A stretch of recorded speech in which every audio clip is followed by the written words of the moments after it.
Bonjour, bonsoir, ça dépend l'heure à laquelle vous nous suivez. Mesdames et messieurs, bienvenue dans votre émission La vie au Congo, une émission qui aborde des thématiques liées à l'entrepreneuriat, le droit et la politique. Nous recevons aujourd'hui Monsieur Simon-Pierre Tankou. Il est coordonnateur adjoint de la jeunesse du parti AADC. Bonjour, Monsieur Simon. Oui, bonjour, madame. Vous allez bien, j'espère. Très bien, et vous également. Je me porte également bien, merci. Notre thème du jour, c'est 63 ans d'indépendance en RDC. Quel acquis pour la jeunesse? Monsieur Simon Kankou, 63 ans d'indépendance en RDC. Quel bilan y faire? Merci beaucoup, madame. C'est un devoir d'abord pour nous de célébrer cette journée de l'indépendance de notre pays. Je peux vous dire le bilan est positif. Pourquoi? Parce que les gens qui étaient dépendants des autres, aujourd'hui nous sommes devenus indépendants.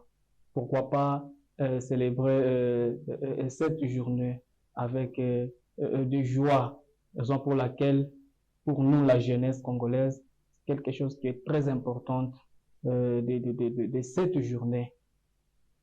En parlant de la jeunesse congolaise, comment pourriez-vous définir la jeunesse congolaise? Bon, il y a deux catégories de la jeunesse. Il y a une jeunesse consciente et une jeunesse inconsciente. Je peux définir la jeunesse consciente. C'est une jeunesse qui a un état d'esprit. Aujourd'hui, une jeunesse consciente, c'est une jeunesse qui a l'intellectualité qui peut faire à ce que le pays se développe. Si aujourd'hui nous avons une jeunesse consciente, donc le pays sera motivé car cette jeunesse, c'est une force motrice, donc qui fait la force de notre pays. Voilà tout petit peu ce que je peux signifier comme jeunesse. Revenons un peu en ce qui concerne notre indépendance. Est-il important de faire cette toilette sur nos 63 ans d'indépendance? Pourquoi pas? Je viens de le dire là-dessus.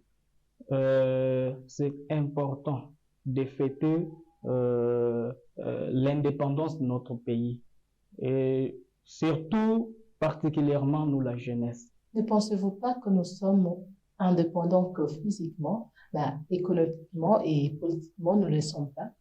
Non, non. Nous sommes indépendants dans tous les domaines. Ce que je peux vous dire, c'est mieux de changer les systèmes parce que il y a la différence entre faire un partenariat plutôt, et être dépendant. Si aujourd'hui la RDC fait tant de partenariats avec d'autres pays, ce n'est pas dire que la RDC dépend de ce pays. Alors d'abord l'exemple de ce qui concerne le maïs chez nous. Nous avons tant de terres, pourquoi nous ne pouvons pas cultiver nos propres maïs, consommer nos propres maïs? Nous devons toujours faire appel à d'autres pays pour en avoir. Merci beaucoup pour cette question. Je viens de dire de changer les systèmes. Tu m'amènes dans l'agriculture. Vous savez bien que les États-Unis et d'autres pays, quand ils ont pris conscience de leur État, ils se sont développés dans l'agriculture. Donc, c'est à nous aussi de prendre conscience de notre pays. Et d'ailleurs, la RDC, c'est un pays à vocation forestière. Il y a l'agro-pastoral, un pays qui a des terres arables. Mais si nous prenons conscience de notre État, nous allons encore plus nous développer dans le domaine de l'agriculture parce que l'agriculture, c'est la priorité des priorités. Si aujourd'hui, dans un pays où il n'y a pas de développement dans le domaine agricole, c'est un pays qui est sous-développé. En parlant de changement du système, par où doit-on vraiment toucher lorsqu'il s'agit de changer les systèmes de notre pays, système politique de notre pays? D'abord, c'est commencer à changer et donc à changer, donc passer par le renouvellement de la classe politique dans notre pays. Comme le président de la République avait bel et bien lancé le message en disant il changera les systèmes donc politique, donc renouveler la classe politique. Quand on parle de renouveler la classe politique, c'est passer par le système politique qui fait à ce que la RDC ne se développe pas. Disons par exemple aujourd'hui, je suis nommé ministre, mais si je n'arrive pas à changer un système qui prend le développement de ce pays, donc le pays restera et tu diras que non, nous sommes dépendants.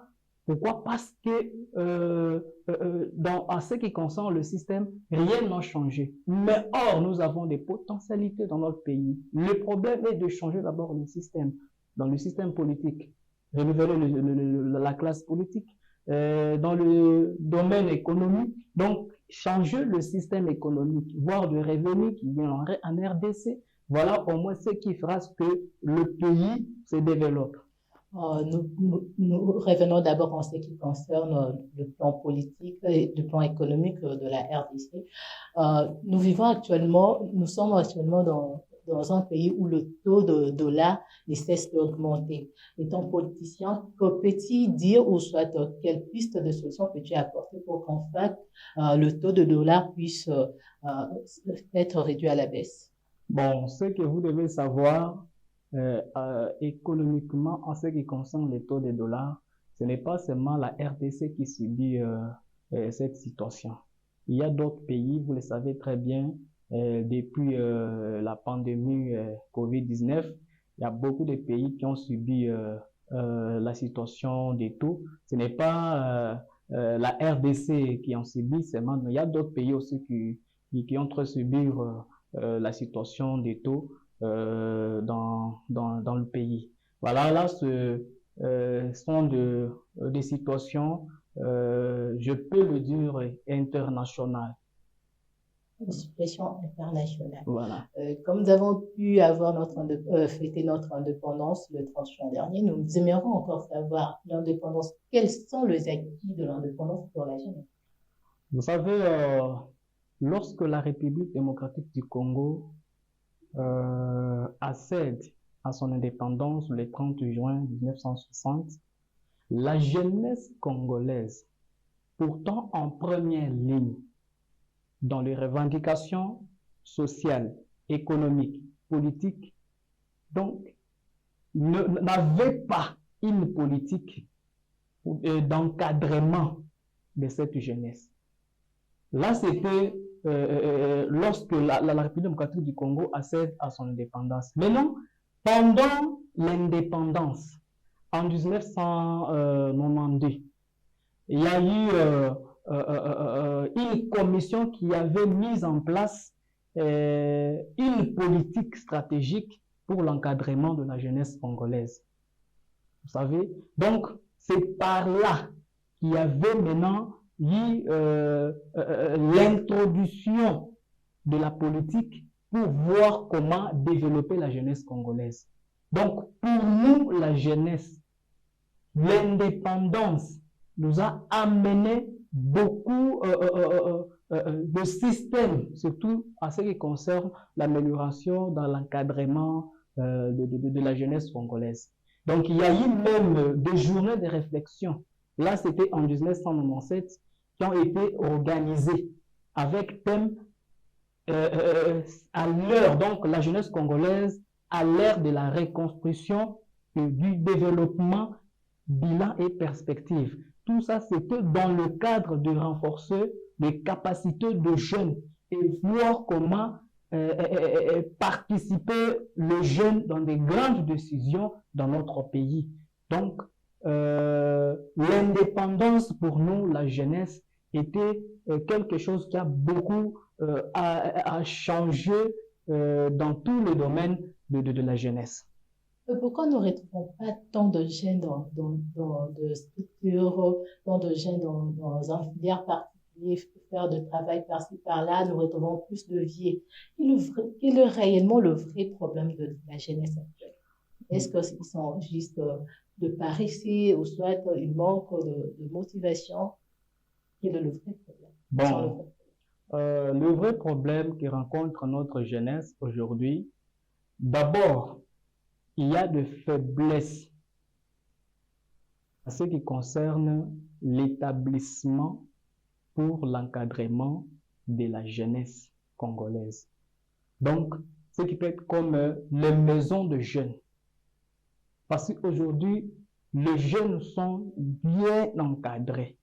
Parce que, vous le savez, il y a de jeunes, quand on parle de formation, c'est quelque chose qui est aussi très important à la jeunesse congolaise.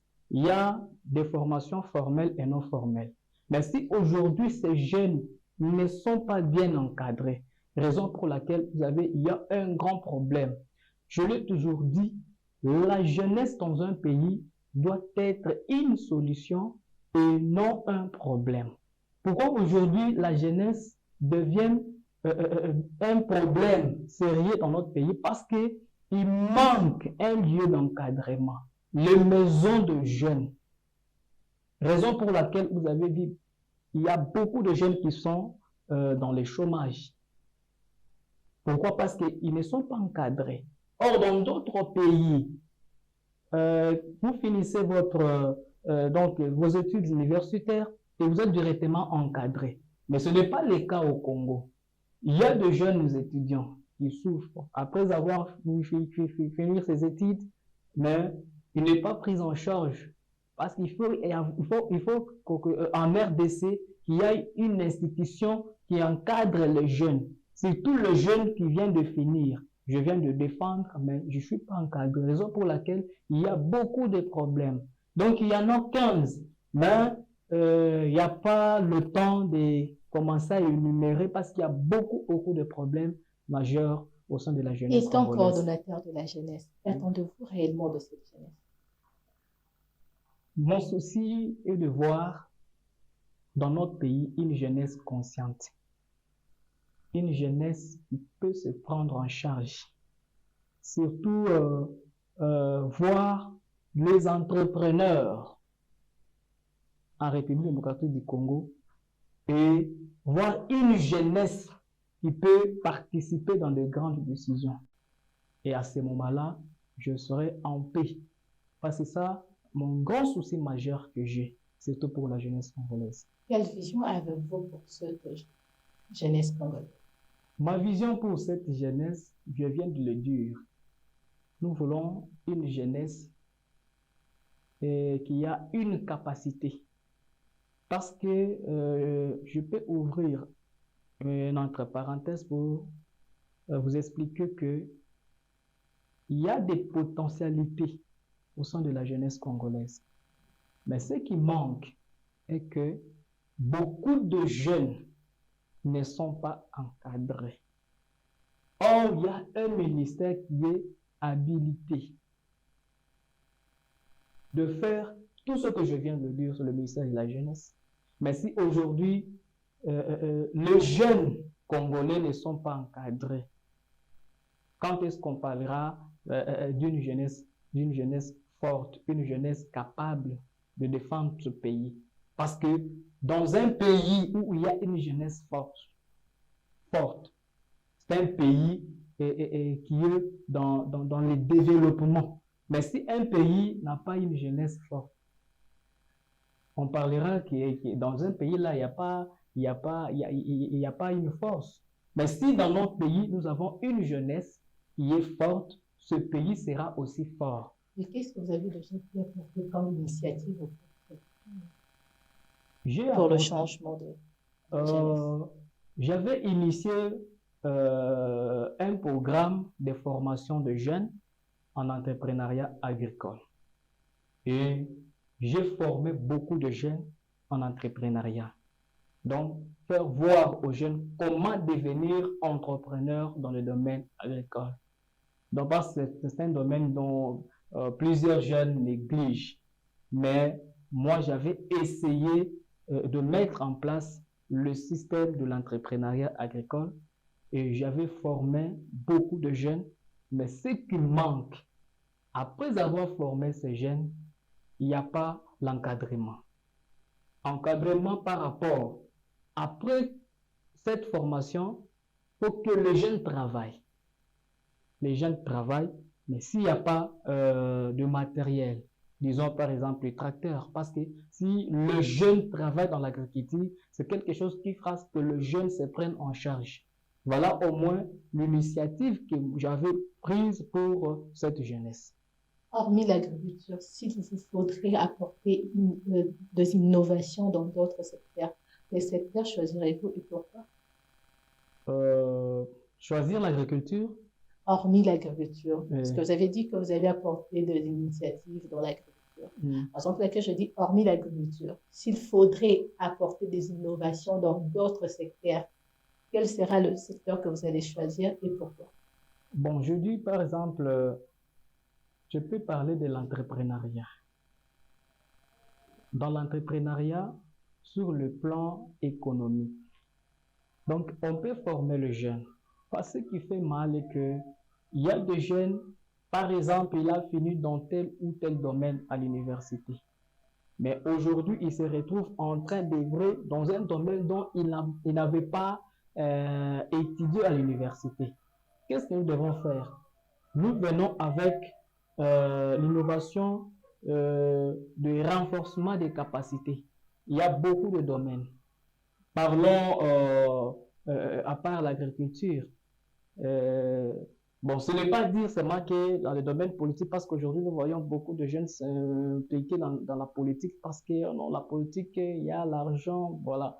Il y a d'autres domaines qui peuvent faire que le jeune se retrouve.